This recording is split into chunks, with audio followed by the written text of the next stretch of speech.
एक साथ ये मिलकर और समझकर चलना होगा। आपको लग रहा होगा कि ना तो आज 15 अगस्त है, ना 26 जनवरी है, फिर तिरंगा क्यों, देश की बात क्यों।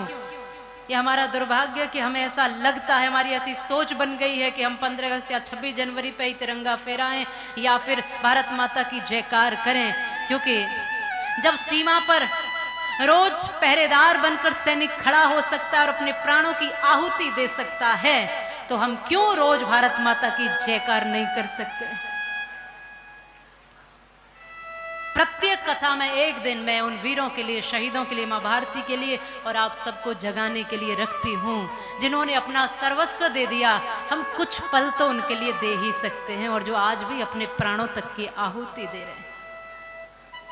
एक बार सभी भारत माता की जय करते हुए बिल्कुल बिल्कुल शांत बैठ जाएंगे। मेरा हाथ जोड़कर निवेदन है, बोलो भारत माता की।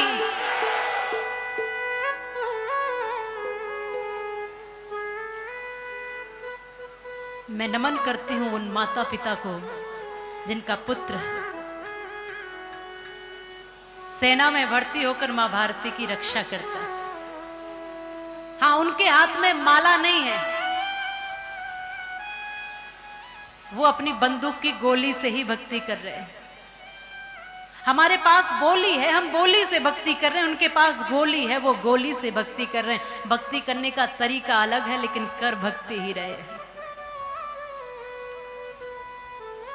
जो सामर्थ्य हमें मिली है उससे हमें भक्ति करना आना चाहिए, और भक्ति में शक्ति की भी आवश्यकता पड़ती। एक सैनिक, मैं आपको वो जज्बा देना चाहती हूं कि वो भाव जो एक फौजी के मन में, एक सैनिक के मन में धड़कता होगा, जो बर्फ में भी जीने का हौसला रख करके और मां भारती की सेवा कर लेता है, और जो तपती धूप में भी धूप को नजरअंदाज करके मां की सेवा में समर्पित होता है। शीश कटने पर भी मां के प्रति भाव कम नहीं होते, प्राण जाने पर भी, गोली से छलनी छलनी होने पर भी वही जज्बा दिखाई देता है। यदि हम बुझे बुझे से लगते हैं तो उसका भी कारण है कि तुमने सीख नहीं सीखी है गुरु नानक की साखी से, और शायद अभी अपरिचित हो तुम कर्मवती की राखी से। तुमने जाकर नहीं देखा है जलियांवाले बागों को, और तुमने जाकर नहीं देखा सिंदूर पूछी उन मांगों को। तुमने जाकर नहीं देखा है उस माथे की रोली को, तुमने जाकर नहीं देखा है खाली माँ की झोली को। भगत सिंह की फांसी के अगर फंदे से पूछा होता, गुरु शिरोमणि गोविंद सिंह के बंदे से पूछा होता, तो कभी न कहते तुम केवल ये महल मकान हमारा है, बरबस तुमको कहना पड़ता हिंदुस्तान हमारा है। पूरा देश मेरा घर है, और ये घर उन वीरों की, उन शहीदों की एक एक खून की बूंद से, उनकी हड्डियों से मिलकर के बना हुआ है। ये घर ऐसा है, और इसमें कहीं भी तकलीफ होती है तो हमें तकलीफ होती है। जब युवा विपरीत दिशा में बढ़ता है तो तकलीफ होती है। जब देश विरोधी नारे देश में लगते हैं तो तकलीफ होती है। बेटियों के साथ दुर्व्यवहार होता है, तकलीफ होती है। गौ माता कटती है तो तकलीफ होती है। संतों का अपमान होता है तो तकलीफ होती है। जब अपनी संस्कृति और संस्कारों को बच्चे भूलते नजर आते हैं तो दुख होता है। लगता है अपना घर जल रहा है, तुमने इतना सा घर अपना माना है, हमने इतना पूरा देश को अपना घर माना। बस यही चिंतन है। जिस दिन तुम भी इस देश को अपना घर मान लोगे और इस घर में कहीं भी कोई कमी होगी तो तुम्हें दर्द होगा, तकलीफ होगा, तकलीफ होती है। फौजी अपना घर परिवार सब छोड़ करके मां की रक्षा के लिए जाता है।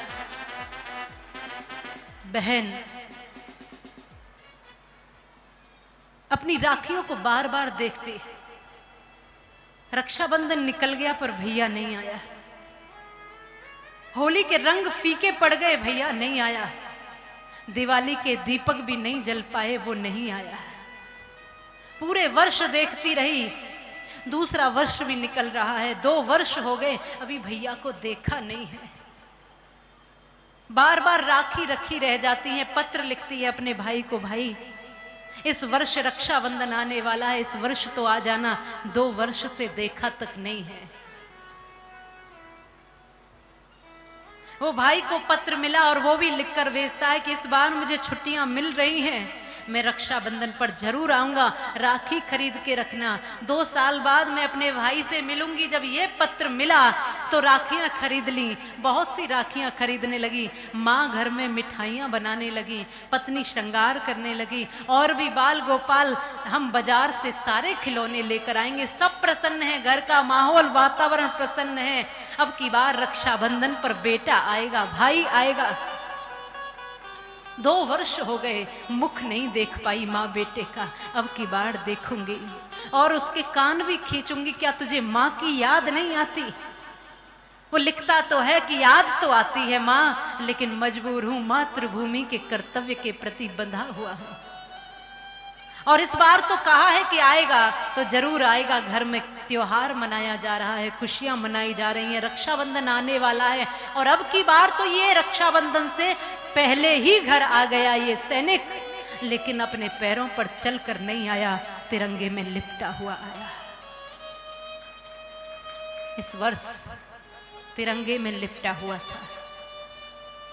2 वर्ष से जो मां प्रतीक्षा कर रही थी, जिसकी सुनी आंखें ये देखना चाहती थी, एक बार अपने बेटे का मुंह देख लो।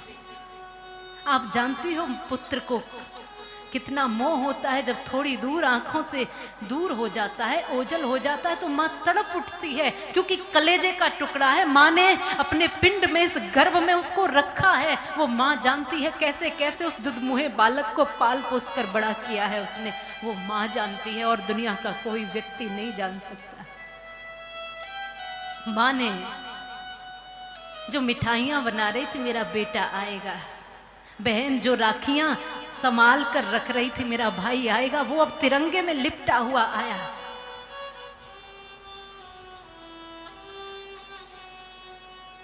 जब लाकर के आंगन में रख दिया गया तो वो मां तो देखती रह गई।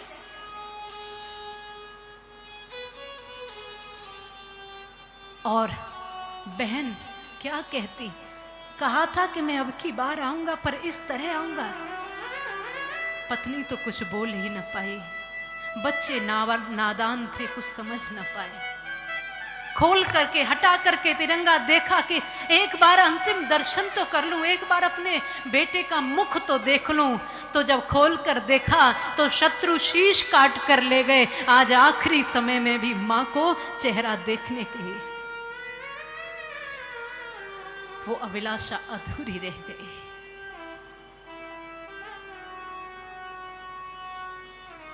क्या कहे?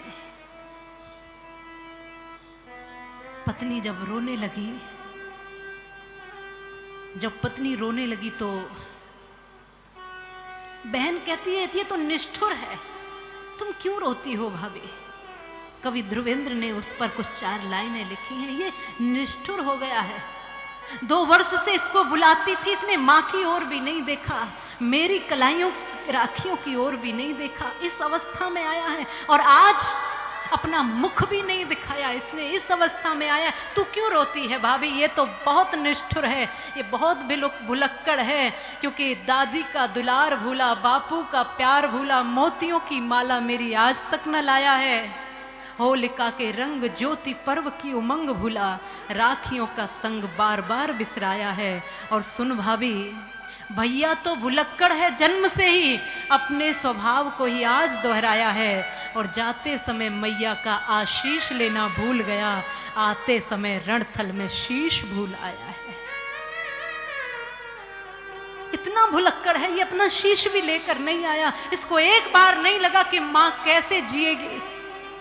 मैं नमन करती हूं उन परिवारों को जो अपनी संतानों को मातृभूमि के लिए, सेवा के लिए अपनी संतानों को भेज देते हैं।